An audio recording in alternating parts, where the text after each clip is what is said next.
this is more or less what we talked about. We talked about who it was. We talked about what kind of genre it was. We talked about the churches in Galatia. You guys remember how the churches in Galatia were founded?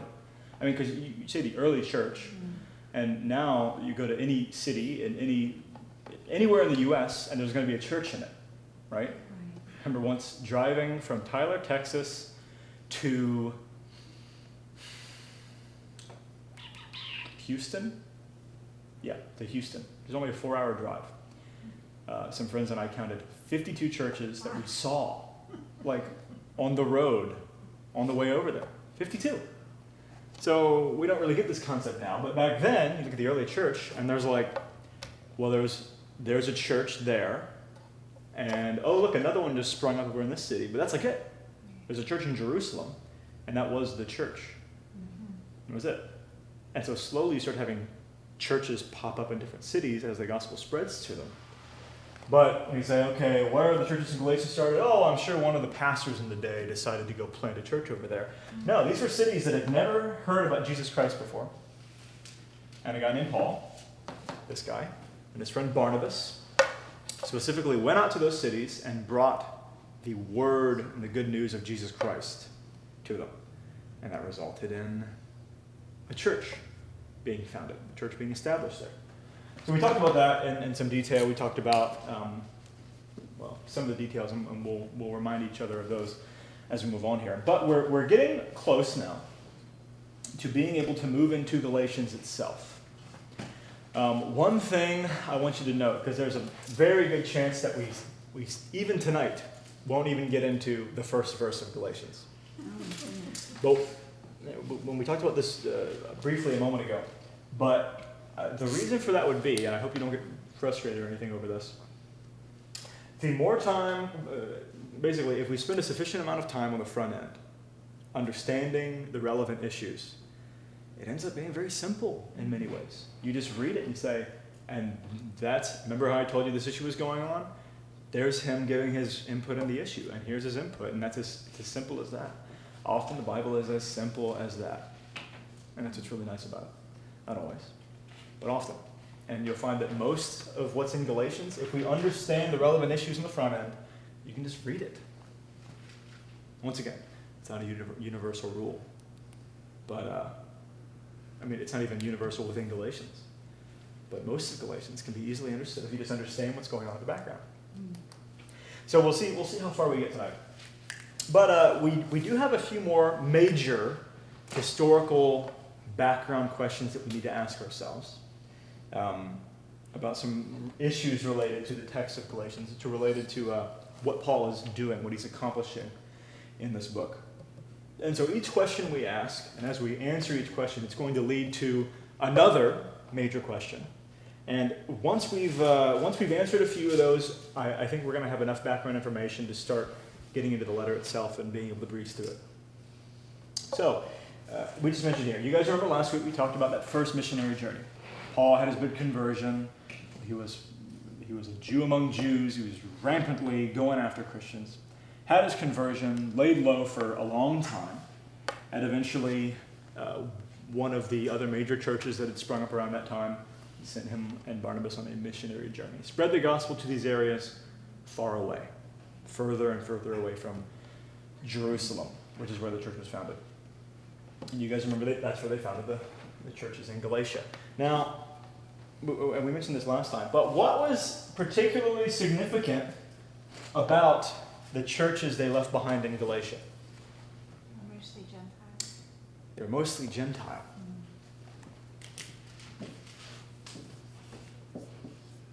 Mostly, not completely, but mostly Gentile. Now, why was that significant? Because they didn't know any of the law. Yeah, they didn't know the law. Of course, why would they? Yeah. Why would they know the law? It's a Jewish thing. Yeah. And so if you were to look at the church as a whole, at this point in history, what was its makeup? Mostly Gentile. Almost universally Jew. Oh, okay. Almost universally Jew. Oh, okay. It was, right around this time when the Gentiles started receiving the gospel for the first time. So huge amounts of Jews, and mostly centered around Jerusalem, as we said, just slowly spreading further and further away from Jerusalem into the rest of the world. And now we know it's a worldwide movement. We are far away from Jerusalem, guys. Yes. We are close to as far away from Jerusalem as you could be on a map. And Christianity is everywhere. It's pretty amazing. The movement that started on one day, in this one moment, with 120 people who followed Christ, and it blew up into millions and millions, and even by overly enthusiastic numbers, 1 billion people. Yeah, so that's significant about these churches, because before this, you don't really, before around this time, you don't have churches that are dominantly Gentile. And what's interesting here, since most of the churches at this time, and we really need to remember this, since most of the churches at this time were predominantly Jewish, they maintained their Jewishness. When I say Jewishness, what do I mean by Jewishness? Yes. Yeah, so we hear the Jews, and then arose Christianity. And we think, okay, well, here's a Jew. And we hear the word Jew, and we have this idea of what a Jew is, based on how we read the Bible and what we think, what we were taught in Sunday school or whatever. And then we hear Christian, and then we have a totally different idea, right? Very different. And even if I were to say New Testament Jew versus New Testament Christian, what would you think? It's a very different group, right? Mm-hmm. Very different. But what if I were to tell you that one day Mr. Jew heard about Jesus Christ and decided that he was the fulfillment of the Old Testament prophecies about a Messiah? Now, this word didn't exist until many years later. Yeah. It actually showed up as a derogatory term. Yes. Little Christs. Yeah. But really, they're no longer like, I'm no longer a Jew, I'm a Christian. They're still Jews. Yes. And they live the same way. They practice the same things. If they're following the law before, they're going to continue doing the same stuff, right? They're praying at the synagogues. They're doing that kind of stuff. And there's a new passion and excitement, as you obviously see with the church. And there is a renewed moral focus based on the teachings of Jesus Christ. But still a Jew. They had a very Jewish flavor to the church at this time. And suddenly, Gentiles everywhere. Now, I say maintaining their Jewishness because, like I said here, in many ways, Christianity was seen as kind of being the fulfillment of Judaism. Like the renewal of Judaism, almost.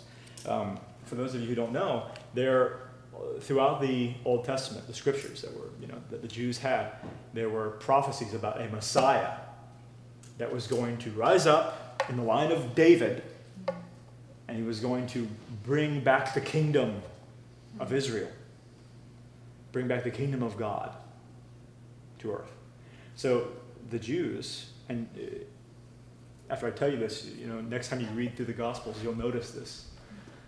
Even among some of Jesus' disciples, like Simon and Peter. But basically, there was this idea in the Jewish culture at this time that the Messiah is going to rise up and he's going to be like David. He's going to be a warrior king. He's going to slaughter the Romans who are holding us under oppression, and he's going to rise up, and there's going to be the kingdom of Judah again. We're going to be the most powerful kingdom in the world again. You guys have heard of the Zealots. Yes. Simon the Zealot was one of Jesus' 12 disciples. A zealot at that time was a Jew that was ready to fight, kill, and do whatever it took to bring back the kingdom to Judah. Because they had been under subjugation. First Babylon, and then Persia, and then the Seleucid Greeks, and now Rome. Constant subjugation. And so they're done with it. Whereas there were other Jews, like the Pharisees, said, we deserve this because we're disobeying the law, so let's go back to the law and that'll fix it. Anyway, there's some background for you there. But many Jews that accepted the Christian movement, that accepted Christ, they saw Christ as the Messiah. They saw him as the fulfillment of Judaism, and really, that's really accurate. Christ represented the fulfillment of Judaism. Yes. Christianity represents it's what Judaism was supposed to be all along. It's what God wanted to happen all along. It just is. So many saw Jesus as, the Messiah prophesied of the Scripture, as the fulfillment of their dreams as a people, which just strengthened their attachment to Judaism. We imagine them as being, they're different now. It's a whole new thing. It's Christianity now. I'm leaving Judaism in the past. But their ties to Judaism and their roots was even stronger now because of Jesus Christ. And so you really don't have Christianity becoming its own thing until the Gentiles show up and it starts taking on its own flavor. It was viewed as a sect of Judaism, a special sect of Judaism, which is really interesting to think about. Because it's definitely not a sect of anything now. It's its own, possibly the most widely spread religion on the earth. They maintained their Jewishness for a long time, or at least a long time in the beginning. And then you have this weird moment, as I mentioned last week, when God leads Peter. Now, who is Peter? One of the original 12 disciples. He's the guy that denied Jesus 3 times and then wept, and he was, Peter, Peter, why are you so weak, Peter? You have little faith, Peter. Why do you mess up all the time, Peter? Now, what happened to Peter after Jesus was crucified?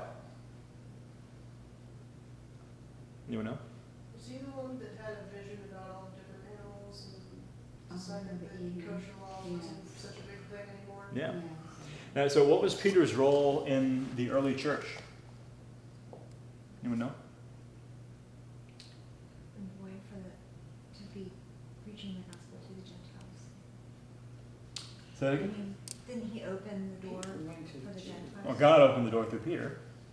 But in terms of Peter's relation, just to give you guys an idea, because it's funny how we separate. Well, there's the Gospels, and then there's Acts, and it's like a different thing. When really, if you read Matthew, and then you reach the end, and you just start reading Acts, it just starts where that one ends. Yeah.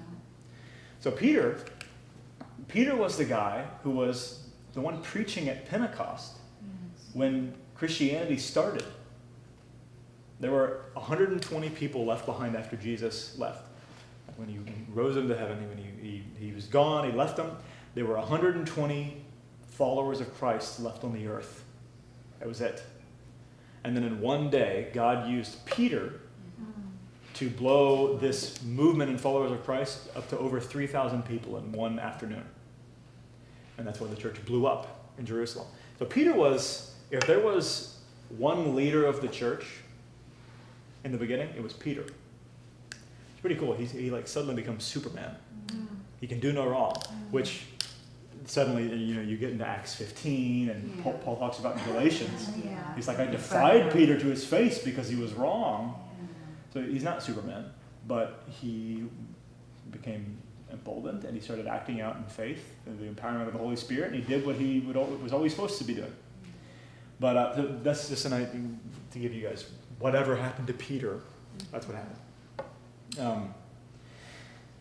So, once again, you have the Jews maintaining their Jewishness, so it's not really their own flavor of Christianity. And then God opens the door all of a sudden for Peter to bring the gospel to a Gentile family. And this is what you're referring to. He has this vision where God shows him all these foods that the Jews were forbidden to eat by the Old Testament, and he says, eat it. I want you to eat it. And Peter's like, no, God, I can't eat it. It's forbidden. Like, when God's telling you to eat it, you're telling him that his law forbids you to. Anyway, so Peter finally relents, and he says, whatever. And basically, God has opened up the door at that point. He uses the vision to not only express to him the change in the law, what was changing, but also show him that it's time to take the gospel outside of just this little Jewish circle. It's going to the whole world now. And so he takes him to this Gentile family, a Roman guard, centurion, named Cornelius. And he brings the gospel to him. And Cornelius and his whole family become Christians in that one sitting. And so that's a really big deal, because the Jews accept this. Okay, well, basically they're very skeptical, and Peter explains exactly what happened. It's clear to them that God did it. And so the Jewish Christians, I shouldn't say the Jews accept it. The Jews are not happy about it. The the Jewish Christians accepted it. Obviously, this is God, so okay. Who are we to say that God can't do what he wants to do? So at this point, the gospel starts blowing up to Gentiles all over the place.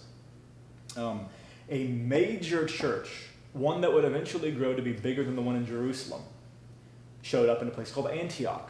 And I mentioned that to you guys last week. The third biggest city in the Roman Empire. And the church was mostly Gentile there. Huge amounts of Gentiles were accepting the gospel. They're spreading like wildfire, which I think is really cool. Like there's not a whole lot of reason to think, like, why would they accept this? But between the way it was presented and between what was being offered there, I feel like we've become very jaded to it today. You know, just very, very jaded to what it's offering and what it stands for and so on and so forth. But back then it was this revolutionary thing. And so you had this mostly Gentile church showing up in Antioch. And then, as we said here, the missionary journey of Paul and Barnabas, which was sent out by the church in Antioch to these churches in Galatia, blew up to these mostly Gentile churches. Really, between the Antioch church and the churches in Galatia, you have this massive influx of Gentiles. And so suddenly the church has this huge number of Gentiles, when before it was just Jews, Jewish Christians, and now there's Gentile Christians everywhere. So once again, the Jewish Christians are cool with this, while the Jews who are watching this little movement happen are not happy. And you guys saw that last week when Paul's like, hey, the Gentiles are here. How great. And the Jews are like, wait, you're going to talk to them too? Yeah. No. So the Jews lose it because they can't handle it, and we'll get more into that in a second. But with all the changes, nothing's ever simple. Nothing's ever simple. And so with all these massive changes, because this is a massive change, this is a radical change, problems arose. Some serious questions showed up in the minds of the church leaders. And by the way, all the church leaders at this point are Jewish Christians, as they should have been, because they're the ones who have the scriptures. The Old Testament isn't invalidated. We still read it. So major questions arose. And so just from you guys, sitting from this perspective here, what do you think might have been some problems? You don't have to be right, but based on what I just said, what do you think might be some issues? Customs and traditions. Well, yeah. Oh, yeah. Sure. You guys know that Jewish religious practice is extremely ceremony focused. It's calendar focused. It's diet focused. There's a lot of very specifics. And so, okay, well, how do the Gentiles fit into all that? I don't think they had much. I don't think they really had set traditions like the Jews did. No. I mean, unless they were like, temple worshipers or whatever, but mostly they're just pretty chill. Like, think of the average random non-religious person in America, and that's a Gentile. So, okay, well, there's that. There's the customs and so on and so forth. What other things you might think would be an issue? Language. Say again? Language. Language, somewhat. That was an issue you see in Acts chapter 6. Acts chapter 6 and, the end of 6 and the beginning of 7. No, just 6. 6 and 7, yeah. Because you have Aramaic. The Jews spoke mostly Aramaic and Hebrew.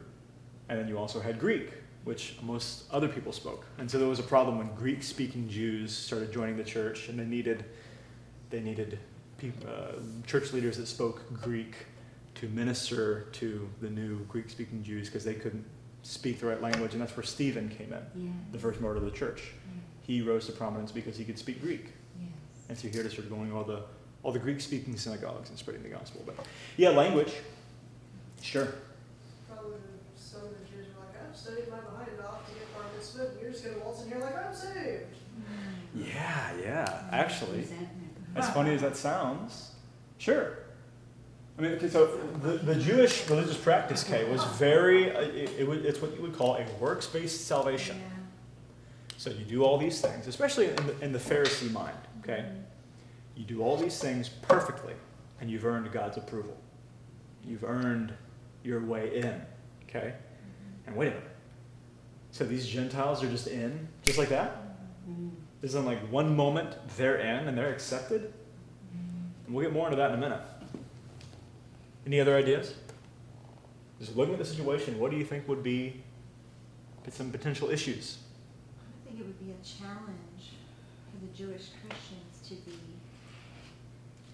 figure out a way to meet them where they were without, completely, I don't know. I mean, I look at this and I see how easy it would be for them to be led astray because it seemed too simple. They'd spent their life, all of them, the Jewish culture, they were all trained from 5 on up. They knew the Bible, they knew the scriptures, and so I can't imagine the weight of feeling like you have to, cram for these people to get all of this knowledge into them. Yeah, absolutely. And luckily, God raised up people like Paul, who were willing to come to the point where he said, to the Jew I've become the Jew, to the Gentile I have become the Gentile, that I might win anyone I can to Jesus Christ. In other words, wherever anyone is at, I'm going to do whatever I can to meet them exactly where they're at. But unfortunately, that's a place where many Jews, at least at first, weren't willing to go. Many Jewish Christians weren't willing to go to that place. It was, you meet us where we're at, and you can join our club. And once again, we'll get into that in a second. Those are all good points. Any other thoughts before we move on? Yeah, those are all really good points here. You see, there were definite problems and there were definitely solutions being proposed. There was a big discussion that was happening in the leadership of the Jewish Christian church at this time. So what do we do with the Gentiles? Because you have this massive influx of Gentiles all of a sudden, and they recognize that it's a movement of God. And so the Christians, the Jewish Christians, they're going, okay, well, this is good, but at the same time, they're kind of stumped. Like, okay, what do we do with this? It's a mixed blessing. The movement of God is happening, but we didn't really expect this. And now there's some problems, because it's a radical difference. You look at, we will touch on this in a minute, but you look at how the Jews related to the Gentiles prior to this for thousands of years. And it's just suddenly, wait a minute, where'd the wall go? We had a wall between these people. Who took it down? It's tricky. So some really important questions were raised, and you guys touched on these a little bit already, but a major one was, okay, what exactly does it mean to be part of the people of God? So I'll ask you guys. I say the people of God. And what do you think? What do you think that means? What does it mean to be part of the people of God? Are we a part of the people of God? Are you a part of the people of God? So we try. You try? Yeah? Okay, so John, would you say that you are a part of the people of God? Sure. Okay, why? Question as to why. Why? Why? Why? You don't have to answer if you don't want to. It's just that in terms of like how you would describe somebody as a person of God, being somebody that looks at his teachings and tries to follow exactly what he set forward for us to do and how to live, sort of thing. That's how I kind of consider it. Yeah, that's a good answer, I think. Some people would say that everyone is a part of the people of God. I think we're all children of God, certainly. But I think there is a qualification between the fact that we're all created in his image, but some of us follow him and some don't. Now, this is a tricky question for the Jews, because for the Jews, the people of God was a very specific thing that they were, and they were very specifically set apart from everyone else. So it was a major question. And we touched on it last week, but we'll get into how the Gentiles and the Jews related on the level of, we are the people of God and you are not. You want to join our club, here's what you have to do. Another major question arose, so there's this new movement now. What about everything that God has done in the past? we have all this history. We have all these things that God has done for us. We have the covenant with Abraham. You guys know what I'm talking about, the covenant when he says, I'm going to use you and your descendants. You will be my people, and I will bless you, and I will use you to bless all of the people in the world. And that's like, we are the people of God now. Abraham's descendants are now the people of God. And then the Mosaic Law. You guys know what I mean with the Mosaic Law. The law that God gave through Moses to the Israelites. Israelites is another word for Jew, by the way.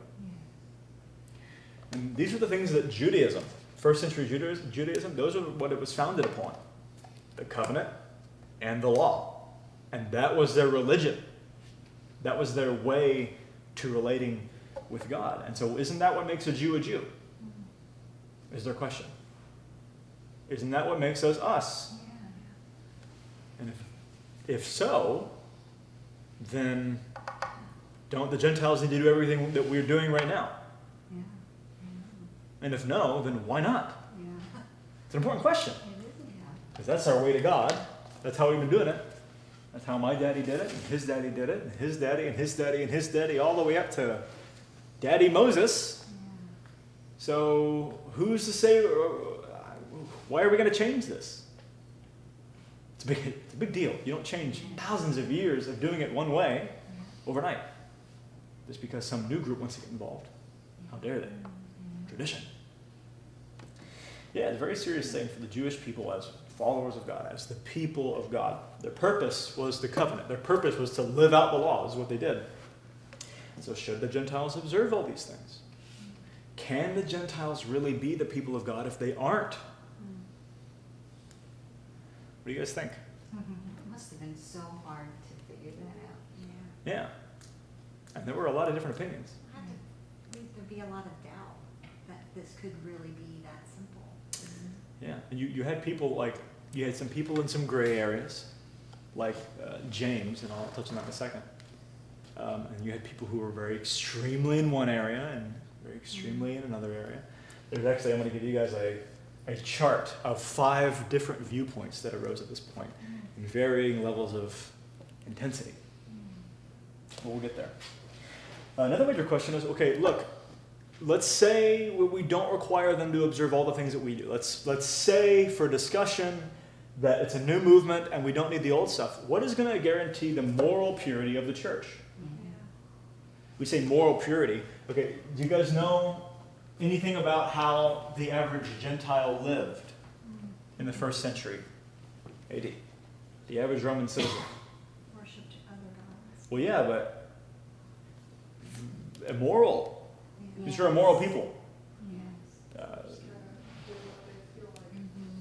Really, America didn't Especially sexual sin was huge There was no real among the moral Gentiles. It was law. huge. The moral standard is broken down to a very large degree.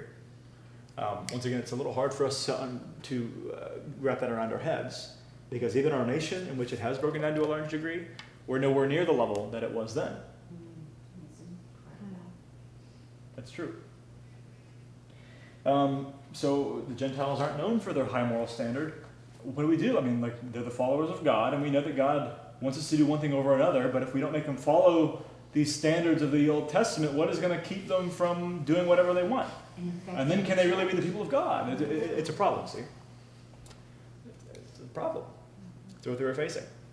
And then finally, okay, well, what if we let them in to Christianity, as we apparently have? They're now Christians, they're in the church, and if they haven't had to do all the things that we have to do, following the dietary laws, following the special calendar dates and the ceremonies, circumcision, if they haven't had to do all these things, what are the other Jews going to think? It's an easy gospel, easy salvation. Like, aren't we going to lose credibility to them? Which is definitely a problem, because it did happen. The Jews looked on that stuff and they said, we don't want anything to do with this. So those were problems. Those were serious problems. How was it already 6:45? What? That's amazing. Found a secret to time travel. So these were obviously very serious problems. So, what do you do? if you were in the position, so let's say you were the church leader. Call out a name here. Megan? If you are the Jewish church leader here, and you're having to deal with all these Gentiles, you say, how much of the law should they follow? Some of it, all of it? What about should they, the diet stuff, the circumcision, and this and that and that? You know, what would you do? What do you think is important? What? I mean, if I try to put myself in their... Not really possible, but... Like, yeah. I mean, I could see how they would be thinking, like, kind of like, that's not fair if they didn't do that. Yeah. I don't know what I would have done if I was the leader back then. I guess it would kind of just boil down to what I personally believe was true. Yeah, there's no way to put ourselves in the shoes perfectly because we're not Jews. We don't live 2,000 years ago. Well, you said it's not fair. It doesn't seem fair.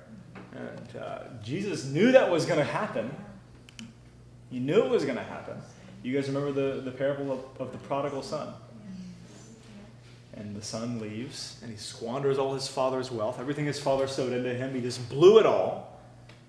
Sinned up a storm, partied hard, and he prostitutes and food and whatever he wanted to do, ran out of money, hit the end of his rope, whereas his older brother stayed home. He never messed up. He worked for his father. He did everything right. And the son shows up with nothing. He says, Father, please, I messed up. Please, please, Father, please forgive me. Let me just be a servant in your house. And the father says, you're my son. You're my beloved son. Welcome back, son. I'm going to throw you a party. We're going to go it all out because my son is home. And that's great, right? The son is the Gentile, by the way. The son is the one that had nothing. Now, here's the thing. Don't quote me on that, because really it's not a message about Jews versus Gentiles. It's a message about works versus grace. Okay? That's what the point of the parable is. But in this situation, you said it doesn't seem fair. That's exactly the point he's trying to make. Because the older son, he stayed at home. He did it all right. He did all the works perfectly. He did everything his father wanted him to do. And then his lazy brother shows up after blowing half of his father's wealth. And he gets a party? His father's happy about this? That's not fair. You know, what about me? You know, I've worked so hard to have my place in the house. And now he just all of a sudden decides that he's sorry and he gets in. It doesn't seem fair, does it? This is a problem.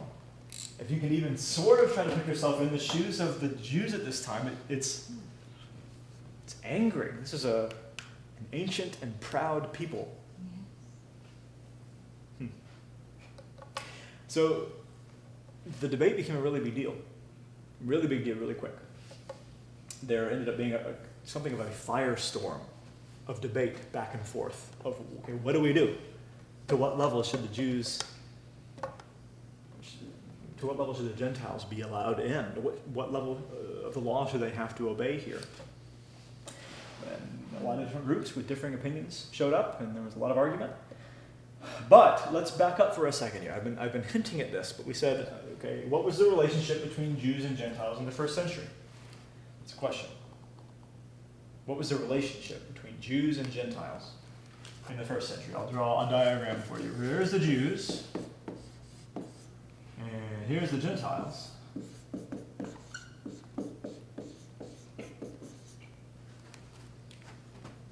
So we have the Jews over here, and they're God followers, the people of God.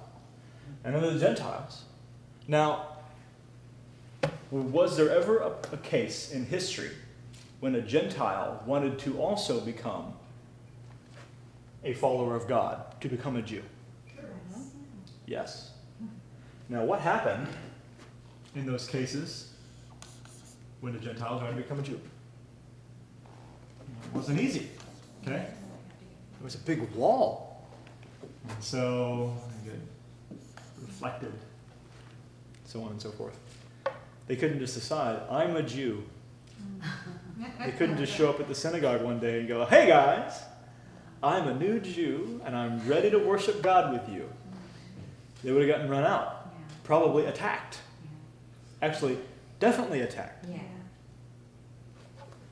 So, what was a Gentile to do?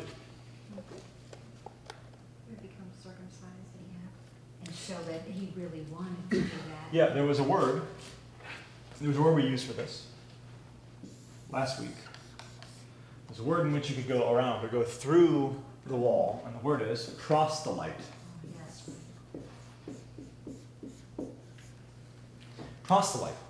And what that meant was a Gentile could actually become a Jew. Sort of. Like a second-hand Jew. If he became a proselyte. Now, what did that entail? You just mentioned it. It meant he had to be circumcised, because all Jews were circumcised. And it meant he had to follow the works of the Torah, to follow the law, the Old Testament law.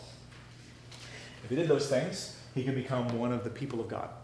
Now, where did that system come from?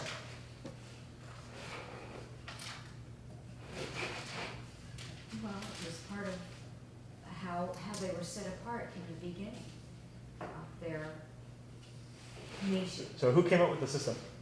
Jewish. Sorry? The Jewish leaders?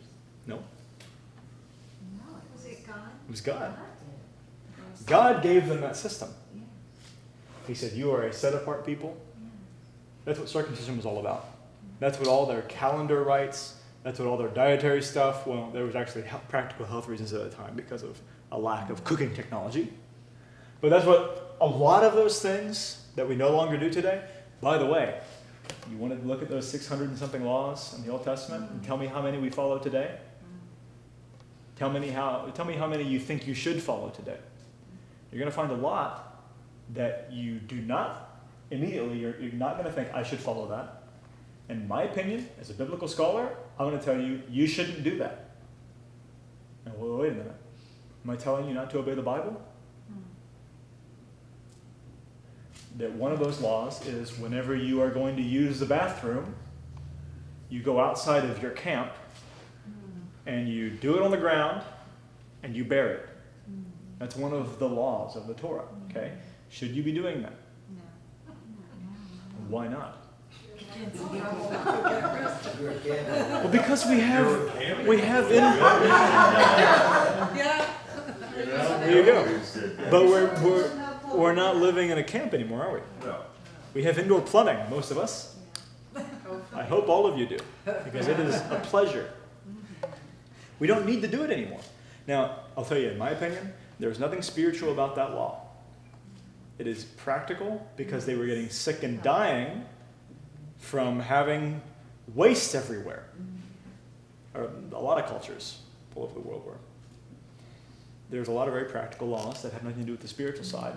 And as technology advanced, those laws were no longer practical. It's why we can eat things like pork now.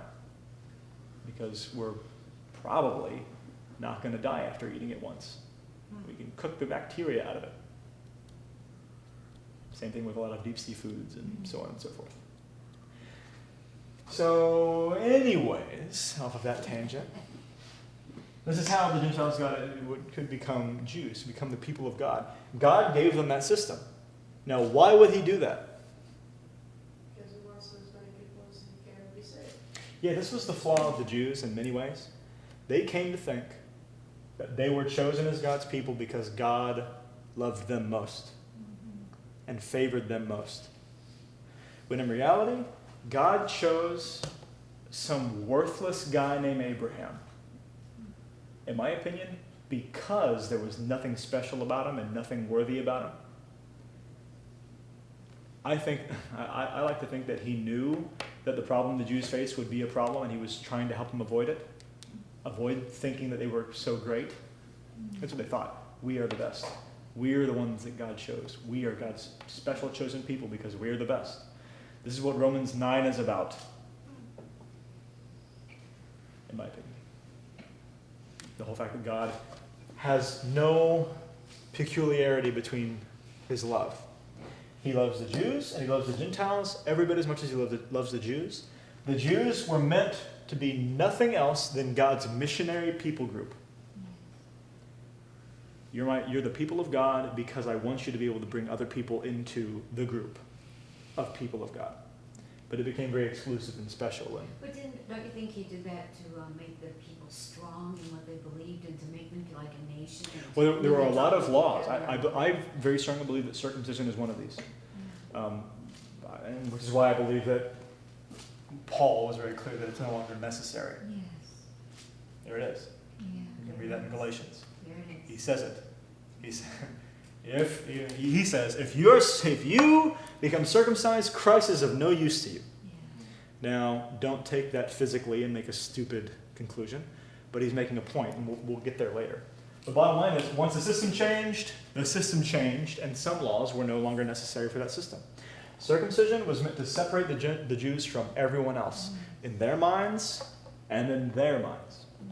They needed to be separate because they were just coming out of the Egyptian culture, in which they were surrounded by hundreds and hundreds of gods, saturated by another culture, and they were about to go into a place in which they'd be surrounded by other cultures worshiping other gods again, Canaan.